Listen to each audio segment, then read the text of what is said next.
Hello students, आप सभी लोगों का मेरे यूट्यूब चैनल शाइन एकेडमी बधाइयों में बहुत बहुत स्वागत है।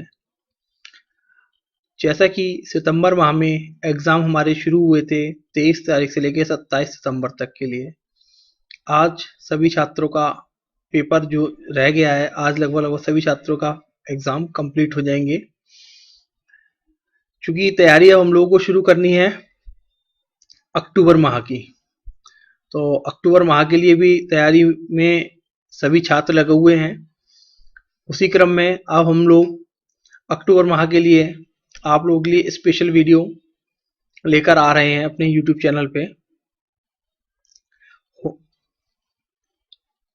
इस वीडियो में हमने कुछ ऐसे प्रश्न भी शामिल किए हैं जो कि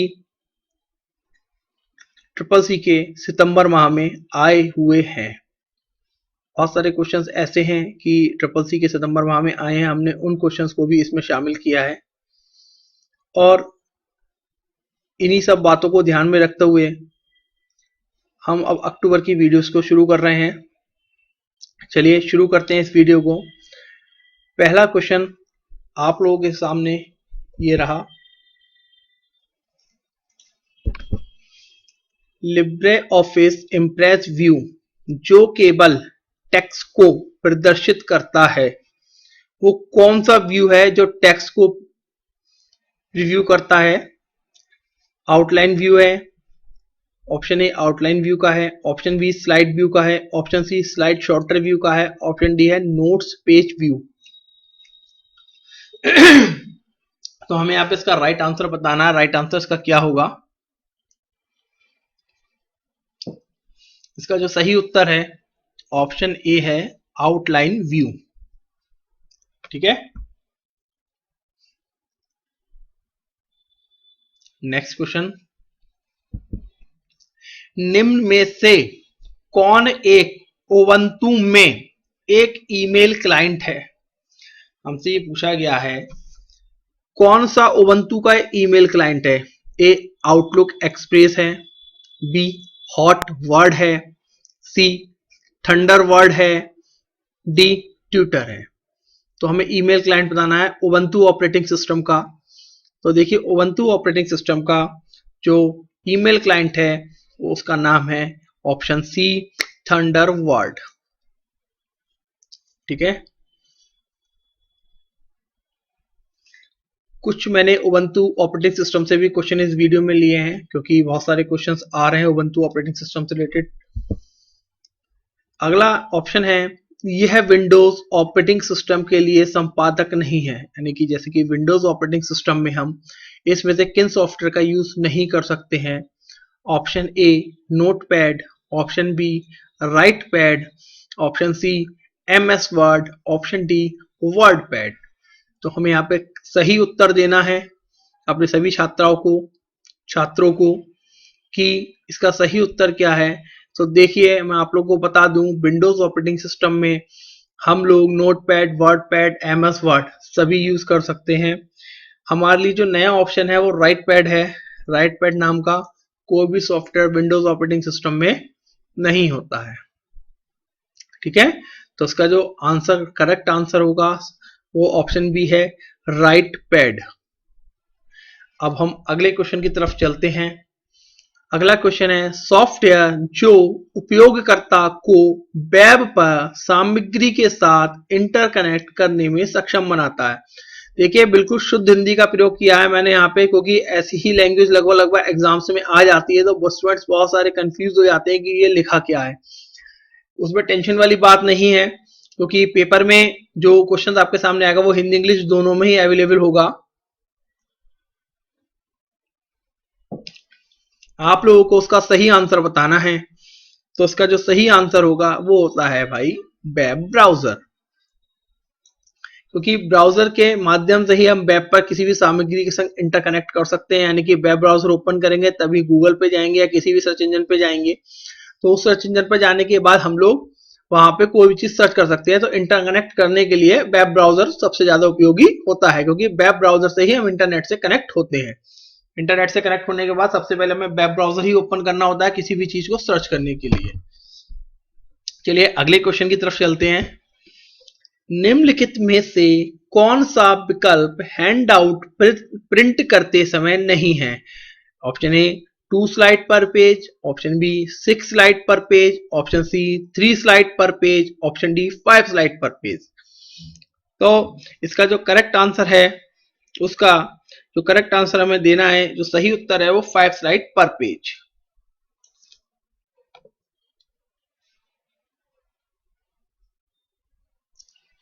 अब अगले क्वेश्चन को हम लोग आप लोगों के संग शेयर कर रहे हैं। फाइल के समूह का नाम एक साथ बदला जा सकता है? बताइए।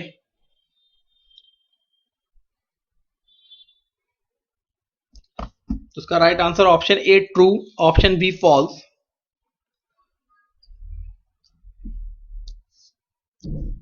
तो ऑप्शन बी होगा फॉल्स। फाइल के समूह का नाम एक साथ बदला जा सकता है, एक एक करके ही बदला जाएगा, एक संग नहीं बदल सकते। लिब्रे ऑफिस राइटर में अधिकतम जूम 600% है, option A true, option B false. LibreOffice writer में हम अधिकतम कितना जूम कर सकते हैं? कई बार ये क्वेश्चंस मैंने अपनी वीडियो में भी दिया है और क्वेश्चंस पेपर में भी कई बार रिपीट हुआ है। तो हमें यहाँ पर राइट आंसर बताना है। तो उसका सही उत्तर है ऑप्शन ए होगा। भाई अधिकतम हम लोग 600% तक जूम कर सकते हैं।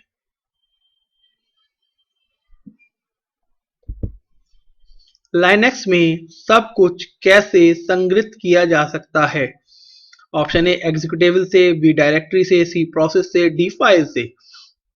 तो हमें राइट आंसर बताना है, ऑप्शन डी होगा, फाइल से हम लोग इसको कर सकते हैं। अगला क्वेश्चन है, क्या जीएसटी सेवा नेट बैंकिंग का उपयोग करने वाली अन्य सेवाओं के टैब का हिस्सा है?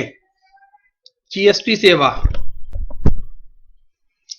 क्या जीएसटी सेवा नेट बैंकिंग का उपयोग करने वाली अन्य सेवाओं के टैब का हिस्सा है? हमें यहाँ पे करेक्ट आंसर करना है। ऑप्शन ए ट्रू है, ऑप्शन बी फॉल्स है।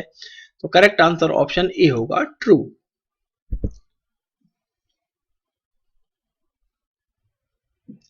पैकेट का आकार फ्रेम से बड़ा होता है? ऑप्शन ऊपर नीचे हो गए हैं, ऊपर ट्रू होना चाहिए था, नीचे फॉल्स है, बट कोई इश्यू नहीं है। यहाँ राइट आंसर बता देना है हमें, ऑप्शन ए होगा फॉल्स।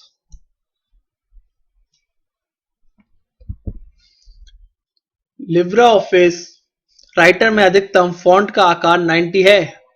देखिए लिब्रे ऑफिस राइटर में फॉन्ट का आकार तो हम कितना भी लिख सकते हैं, बट जो हमारे पास ड्रॉप डाउन वाली लिस्ट आती है उसमें फॉन्ट का आकार मैक्सिमम 90 है या नहीं, ये मैं आप लोगों को अभी चेक कराता हूँ। हम लोग यहाँ पे एस राइटर का सॉफ्टवेयर ओपन कर लेते हैं रन मेन्यू कमांड से।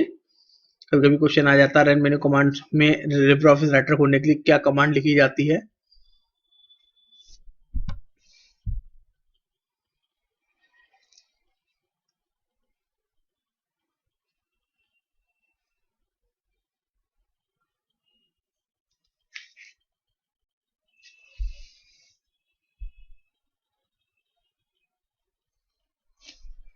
देखिए ये रहा, देखिए 90 तो है नहीं, 96 होता है। तो हमें हमारा आपको होगा क्लियर में आंसर पता लग गया होगा, ऑप्शन बी फॉल्स। एक गैर संचालित समाचार समूह में केवल चयनित सदस्यों को सीधे वर्चुअल बोर्ड पर संदेश पोस्ट करने का अधिकार है? Option A true, option B false. तो भाई बी फॉल्स होगा।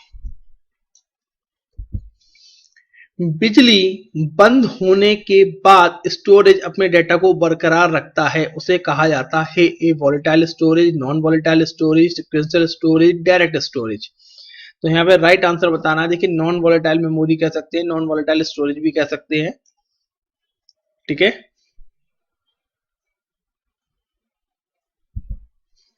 लिब्रे ऑफिस राइटर के स्टाइल मेन्यू के अंतर्गत निम्न में से कौन सा विकल्प उपलब्ध नहीं है? Heading 4, B heading 1, C heading 2, D heading 3। देखिए मैं आपको उसका प्रैक्टिकल दिखाता हूँ। लिब्रे ऑफिस में स्टाइल मेन्यू के अंदर चलते हैं हम लोग। 1 2 3 हेडिंग का ऑप्शन है, ठीक है। सबकी शॉर्टकट भी लिखी है, कंट्रोल 1 के लिए 1 है, 2 के लिए 2 है, 3 के लिए 3 है। तो उसका जो राइट आंसर होगा वो ऑप्शन ए होगा। ठीक है, हेडिंग 4, किस प्रकार का सॉफ्टवेयर उपयोगकर्ताओं को विशिष्ट कार्य करने की अनुमति देता है, जैसे वर्ड प्रोसेसिंग या स्प्रेडशीट गणना। ऑप्शन ए ऑपरेटिंग सिस्टम है, बी यूटिलिटी सॉफ्टवेयर है, सी एप्लीकेशन सॉफ्टवेयर है, डी फर्मवेयर है। तो इसका राइट आंसर होगा ऑप्शन सी एप्लीकेशन सॉफ्टवेयर। ठीक है, क्योंकि ये word, MS word, excel, PowerPoint, Tally हो गया, फोटोशॉप हो गया, कोरल हो गया, it's example of application software. ये सारे एप्लीकेशन सॉफ्टवेयर के एग्जाम्पल होते हैं, क्योंकि हमें कंप्यूटर को भी विशिष्ट कार्य करना होता है, उसके लिए हम लोग अलग से एप्लीकेशन सॉफ्टवेयर भी इंस्टॉल करते हैं। ठीक है, अगर आप लोगों को वीडियो अच्छा लग रहा है तो वीडियो को लाइक और शेयर जरूर करें। मेरा प्रयास अपने स्टूडेंट्स के लिए हमेशा यही रहता है कि मैं अच्छे अच्छे क्वेश्चंस लेके आऊं, जिससे कि सारे स्टूडेंट्स उस क्वेश्चंस को पढ़कर अच्छे नंबरों से पास हो ट्रिपल सी में, क्योंकि ट्रिपल सी काफी इम्पोर्टेंट कोर्स हो गया है आज की डेट में, क्योंकि सभी सरकारी और गैर सरकारी नौकरियों के लिए मान्य है। सभी सरकारी संस्थाएं उसको मांग रही हैं जॉब में, तो सभी छात्र जो है कोशिश जरूर करें कि ट्रिपल सी को अच्छे नंबरों से पास करें। चलिए अगले क्वेश्चन की तरफ। कंप्यूटर में डिजिटल सूचना की सबसे छोटी इकाई क्या है, A byte, B bit, C kilobyte, D megabyte. तो हमें यहाँ पे राइट आंसर बताना है। देखिए सबसे छोटी बिट होती है, बिट से byte, kilobyte, megabyte, gigabyte, zettabyte, exabyte, काफी सारी मेजरमेंट यूनिट्स होती है। निम्नलिखित में से कौन स्थायी रूप से आरोहित फाइल सिस्टम के लिए आरोह बिंदु है, slash boot, media directory, MNT directory, dev directory. तो हमें यहाँ पर राइट आंसर बताना है, इसका ऑप्शन सी होगा। क्या हम बिना इंटरनेट कनेक्शन के ईमेल भेज सकते हैं, option A true, option B false. तो भाई ये गलत आंसर हो जाएगा, बिना ईमेल के हम लोग ईमेल तो नहीं भेज सकते बिना इंटरनेट कनेक्टिविटी के। प्रोग्रामिंग में कंपाइलर का उद्देश्य क्या है, ए एग्जीक्यूट करना प्रोग्राम्स का, B translate source code into machine code, option C create user interface, option D manage memory allocation. तो यहाँ पे राइट आंसर बताना है। राइट आंसर ऑप्शन बी होगा, translate source code into machine code. Option B, question number B है, question number 20, auto spelling check की shortcut कुंजी क्या, ए control F7, B F7, C shift plus F7, D control plus shift plus F7। तो हमें यहाँ पर right answer बताना है क्वेश्चन बी का। तो राइट आंसर ऑप्शन सी होगा, शिफ्ट प्लस F7। शॉर्टकट की कौन सा ऑप्शन किस मेन्यू में होता है, किस ऑप्शन का क्या काम है, इन सब चीजों का आप लोग विशेष तौर पर ध्यान रखें, क्योंकि इस तरीके के क्वेश्चन अगर हमारे पेपर में आते हैं तो हमें पेपर इजी हो जाता है सॉल्व करना। स्विच है, A limited to small data network, B ineffective, B setup better than hub, D currently not use. Option C better than hub. LibreOffice writer document में फुटर डालने के लिए आवश्यक चरणों का सही क्रम क्या है। इस तरीके के क्वेश्चंस भी आते हैं, हम लोगों से पूछ लिया जाता है कि एक ऑप्शन को अप्लाई करने का सही बात क्या है। ऑप्शन है इंसर्ट में फुटर में डिफॉल्ट स्टाइल में जाना है, इंसर्ट में सीधे फुटर में जाना है, या इंसर्ट से हेडर एंड फुटर में जाना है, फिर फुटर में जाके डिफॉल्ट स्टाइल पे जाना है, या पहले इंसर्ट पे जाना है, फिर हेडर पे जाना है, एंड फुटर पे जाना है, फिर फुटर पे जाना है। तो देखिए इसका मैं सही क्रम आप लोगों को दिखाता हूँ।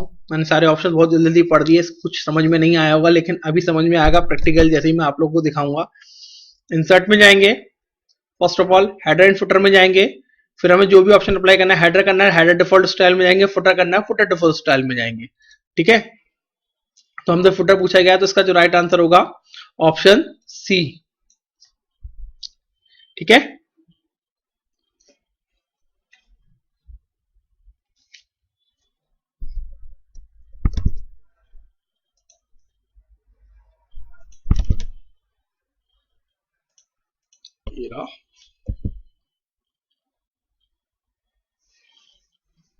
लिब्रे ऑफिस राइटर में अधिकतम जूम क्या है।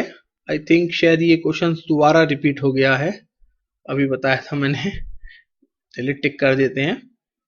क्वेश्चन नंबर 23 का जो करेक्ट आंसर ऑप्शन बी होगा, 600%। वर्ड के बजाय शब्द के चयन की शॉर्टकट कुंजी क्या है। अगर आपको वर्ड की जगह शब्द को चयन करना है तो ऑप्शन ए ऑल्ट के संग enter plus right arrow press करेंगे, बी कंट्रोल के संग shift plus right arrow press करेंगे, ऑप्शन सी ऑल्ट के संग shift plus right arrow press करेंगे, या ऑप्शन डी कंट्रोल ऑल्ट के संग लेफ्ट एरो प्रेस करेंगे। तो हमें राइट आंसर बता देना है।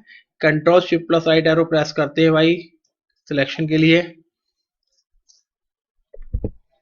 लिब्रे ऑफिस राइटर में विजार्ड किस मेन्यू के अंतर्गत आता है? Option A file, option B edit, option C insert, option D format.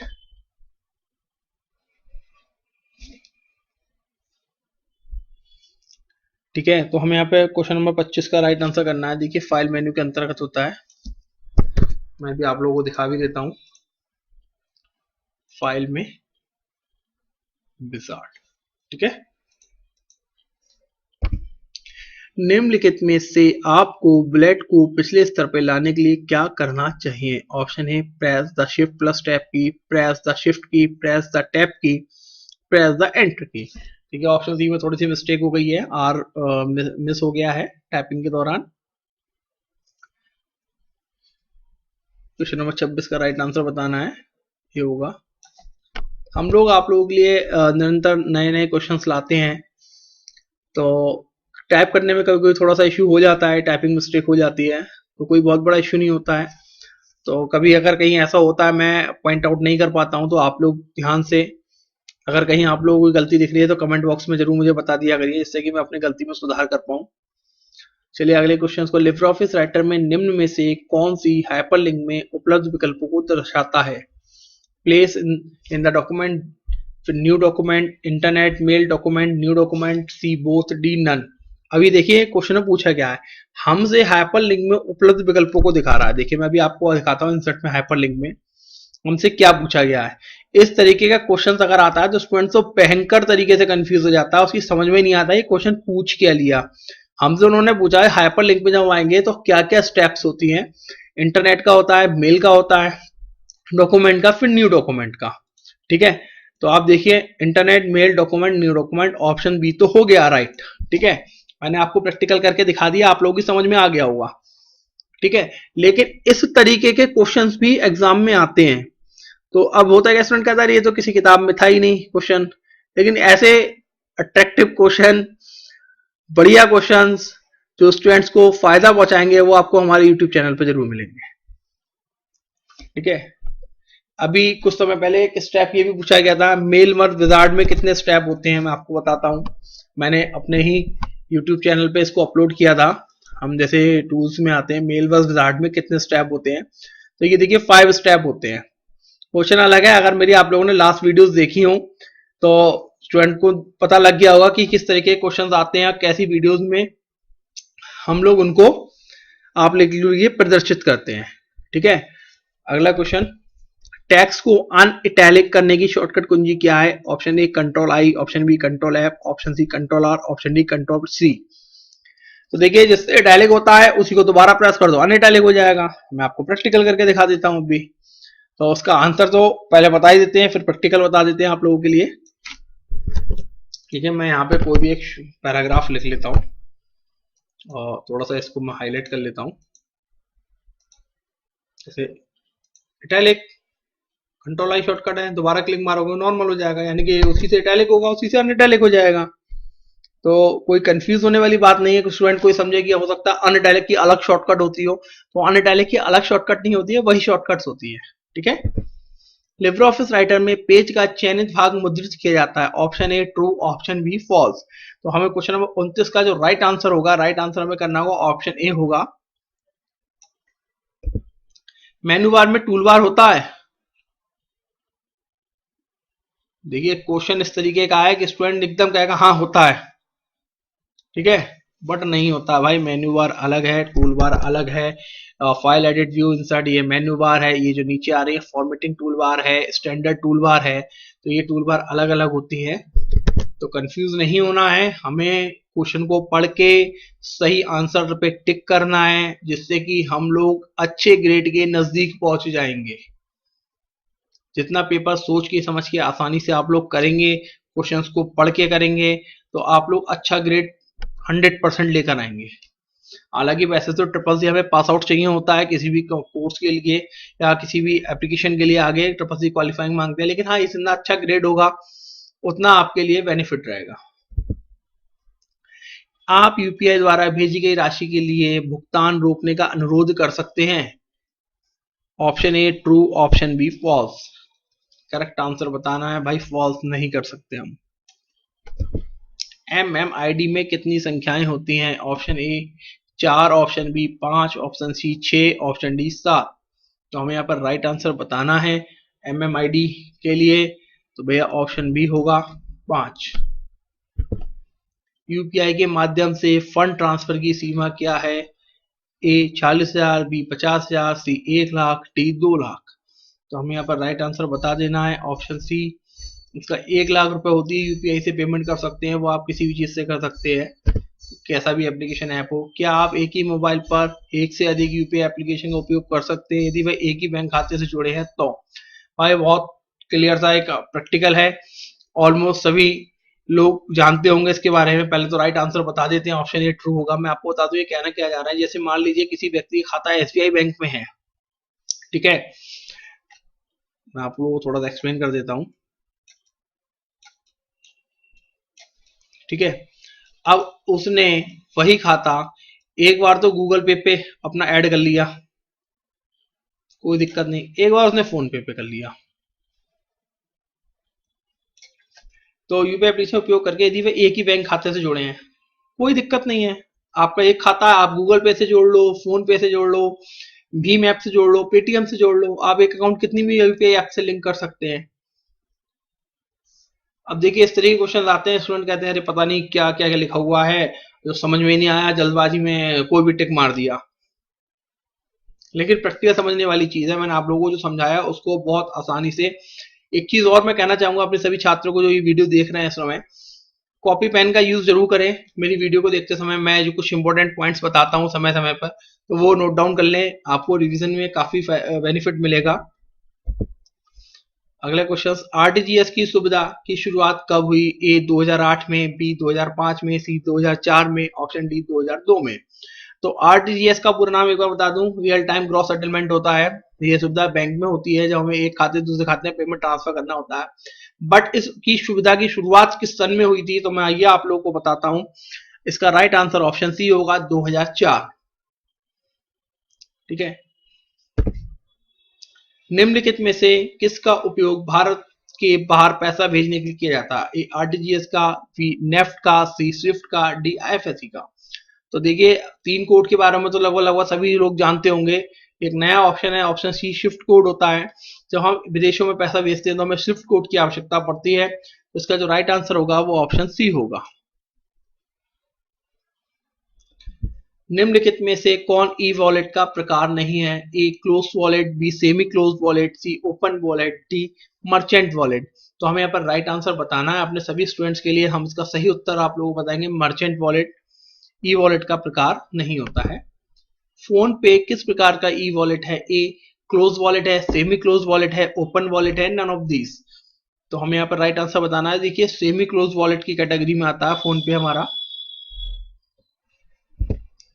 निम्न में से कौन सा ओपन ई वॉलेट है? अब ओपन ई वॉलेट पूछ लिया गया। ए एम पैसा है, बी एम रुपीज है, सी पेटीएम है, डी मोबीक्विक है। तो हमें इसका राइट आंसर बताना है। इसका राइट आंसर ऑप्शन ए होगा, एम पैसा। देखिए वॉलेट वाला चैप्टर जो डिजिटल फाइनेंशियल वाला चैप्टर, उससे बहुत सारे क्वेश्चंस आते हैं, बहुत ही इंपॉर्टेंट चैप्टर है। मैं सभी छात्रों से एक बार ये जरूर कहता हूँ कि वो लोग इस चैप्टर को बहुत ध्यान से पढ़े, क्योंकि इस चैप्टर से काफी सारे क्वेश्चन आ जाते हैं। अगर एटलीस्ट 10 से 15 क्वेश्चन एक ही चैप्टर से आप लोगों को मिल जाते हैं तो पेपर पास करने की राह बहुत आसान हो जाएगी आप लोगों के लिए। तो पेपर बहुत आसानी से पास कर सकते हैं। लेकिन क्या है, हमें सिर्फ पेपर के समय पेपर को ध्यान से पढ़ना है और पेपर में जाने से पहले अपनी अच्छे से तैयारी करनी है, ठीक है। अगर मेरे बताए गए किसी क्वेश्चन में कोई भी छात्र को प्रॉब्लम आती है वो मुझे कमेंट बॉक्स में या मेरे व्हाट्सएप नंबर पे जरूर भेज सकता है मुझे। अगर कोई ऑप्शन क्लियर नहीं हो रहा है तो उसकी पूरी हेल्प की जाएगी, उसको सारा ऑप्शन क्लियर किया जाएगा विद प्रैक्टिकल। मैं आपको बताने की कोशिश करूंगा कि जिससे कि मेरे छात्र जो भी मुझसे पूछ रहे हैं वो मैं उनको सेटिस्फेक्शन दे पाऊं। यहाँ आईएमपीएस का फुल फॉर्म पूछा गया। ए इमीडिएट पेमेंट सर्विस है, बी इंटरनेट पेमेंट सर्विस है, सी इमीडिएट पेमेंट सिस्टम है, डी इंटरनेट पेमेंट सिस्टम है। तो यहाँ पर मुझे राइट आंसर बताना है, ऑप्शन ए होगा, इमीडिएट पेमेंट सर्विस, ठीक है। काफी सारे क्वेश्चन मैं आप लोगों को अब इस वीडियो में बता चुका हूं। भारत का सबसे पहला यूपीआई ऐप कौन सा? ए भीम ऐप है, बी फोन पे है, सी पेटीएम है, डी एम पैसा है। तो मुझे यहाँ पर राइट आंसर बताना है अपने सभी स्टूडेंट्स के लिए। तो मैं इसका सही उत्तर बताता हूँ भाई। देखिए, भीम ऐप है भारत का पहला UPI app. Bharat interface for money इसका नाम है। डॉक्टर भीमराव अंबेडकर साहब जी के नाम पर इस एप्लीकेशन को बनाया गया था। नोटबंदी के दौरान ये एप्लीकेशन काफी सक्सेसफुल रहा था। और दूसरी बात यह है कि 2016 में जब नोटबंदी हुई थी तो हम लोगों ने फोन पे, पेटीएम, ये सब उस समय नया था।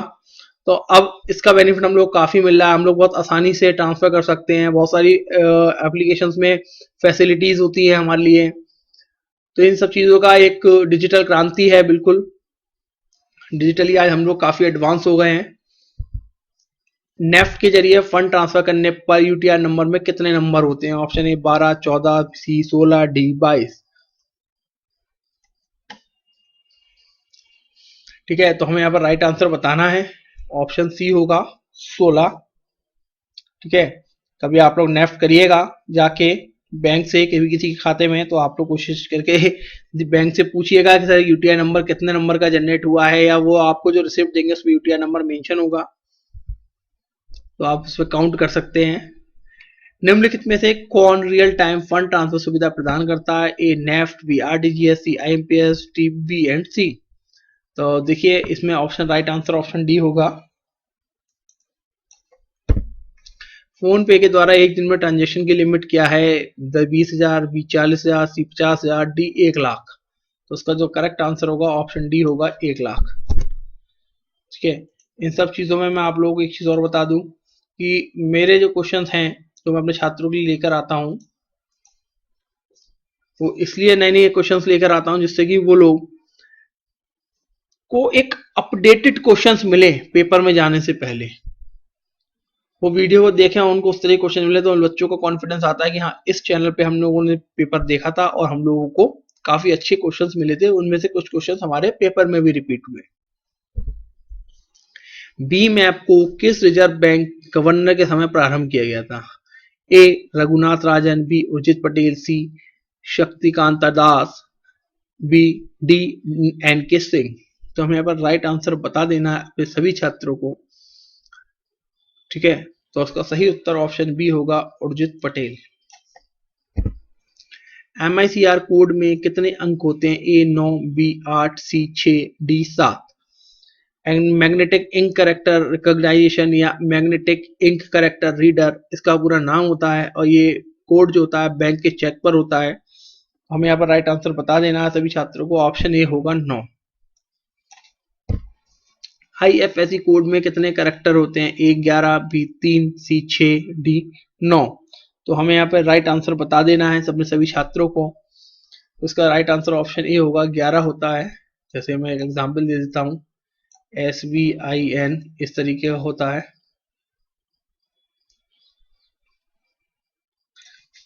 ठीक है, कुछ इस तरीके का होगा। 4 अल्फाबेट होते हैं, 7 नंबर होते हैं। ठीक है, इसमें थोड़ा सा एक क्वेश्चन रह गया। हमारे 7 हमारे न्यूमेरिक वैल्यू होती है। दूसरी चीज, एक चीज और इसमें आप बता दूं, बैंक ऑफ बड़ौदा में सिर्फ नंबर एक ही मेंशन होता है, 0 होता है, बाकी सारे अल्फाबेट होते हैं। APR की फुल फॉर्म क्या है? A annual percentage rate, B annual processing rate, C auto percentage rate, D auto processing rate. तो हमें यहाँ पर राइट आंसर बताना है। इसका राइट आंसर ऑप्शन ए होगा, annual percentage rate. Question number 49 आप लोगों के सामने। USSD के माध्यम से डिजिटल लेनदेन करने के लिए इंटरनेट की आवश्यकता नहीं है। ए फॉल्स, बी ट्रू। यहाँ भी थोड़ा सा टाइपिंग मिस्टेक हुआ है। ठीक है, तो ऑप्शन बी ट्रू होगा। देखिए, आपके पास मोबाइल है, आपने उसमें *99# अनस्ट्रक्चर सप्लीमेंट्री डाटा बोलते हैं यूएसएसडी का पूरा नाम, अनस्ट्रक्चर सप्लीमेंट्री डाटा। तो *99# इसका नंबर होता है। तो आपके मोबाइल में इंटरनेट नहीं है लेकिन तब भी काम करेगा। ठीक है, तो इसमें इंटरनेट की आवश्यकता नहीं होती है, सत्य है। निम्न में से पेटीएम किससे संबंधित है? कंपनी का नाम पूछा गया। और 197 कम्युनिकेशन है, B Flipkart internet private limited है, सी पेटीएम बिजनेस इंडिया है, D Paytm bank India private limited. तो हमें यहाँ पर करेक्ट आंसर अपने सभी छात्रों को बताना है। इसका सही उत्तर क्या हुआ? ठीक है, 197 कम्युनिकेशन पेटीएम से संबंधित कंपनी है। पेटीएम के फाउंडर कौन है, कब हुआ, इसका हेडक्वार्टर कहाँ है, इससे रिलेटेड भी मैं एक वीडियो अपलोड कर चुका हूँ। तो आपको सारी वीडियो में सारी अच्छी टॉप की जानकारी, धमाकेदार वीडियो बनाता हूँ मैं अपने स्टूडेंट्स के लिए, टॉप की जानकारी देता हूँ जिससे कि छात्रों को कहीं किसी कॉपी में नहीं मिलेगा, वो आपको मेरे चैनल पर मिलेगा। ठीक है, मेरा प्रयास ये रहता है कि अपने छात्रों के लिए बढ़िया बढ़िया क्वेश्चंस, एकदम एडवांस जो पेपर में आ रहे हैं, ऐसे क्वेश्चंस का कलेक्शन अपने स्टूडेंट्स के संग शेयर करूं। चलिए, इसी के साथ इस वीडियो को हम समाप्त करते हैं। अगर वीडियो अच्छी लगी तो वीडियो को लाइक और शेयर जरूर करें। हमें फेसबुक इंस्टा पर भी फॉलो कर सकते हैं। शॉर्ट में अगर कंप्यूटर की आपको बेसिक से टू एडवांस की जानकारी चाहिए आप लोगों को, तो आप हमारे यूट्यूब चैनल को सब्सक्राइब करें। उस पर आप लोगों को सारी इन्फॉर्मेशन मिलेंगी। मैं बहुत सारे एक्सेल के शॉर्ट्स वगैरह डालता हूँ अपने स्टूडेंट्स के लिए, एडवांस ट्रिक, जिससे कि वो कहीं अगर प्रोफेशनली जॉब कर रहे हैं, वर्क कर रहे हैं, तो उनको वो सारी ट्रिक्स आनी चाहिए। वो सारी चीज़ें आप लोग मेरे यूट्यूब चैनल से फ्री में सीख सकते हैं। बस आपको करना क्या है, मेरे चैनल को शाइन अकेडमी बताइए को यूट्यूब पे सर्च करना है, उसकी वीडियोस को लाइक करना है, जो वीडियो अच्छी लग रही है आपको, जो अच्छी लग रही है, बहुत अच्छी लग रही है, उनको शेयर भी करना है, सब्सक्राइब करें और लोगों को ज़्यादा से ज़्यादा मैसेज करें कि ये यूट्यूब चैनल पे जो बेसिक टू एडवांस की वीडियोस अपलोड की जाती हैं, काफ़ी अच्छी नॉलेज मिलती है। चलिए, मिलते हैं इसी के साथ नेक्स्ट वीडियो में। Thanks for watching my videos. Thank you once again very much.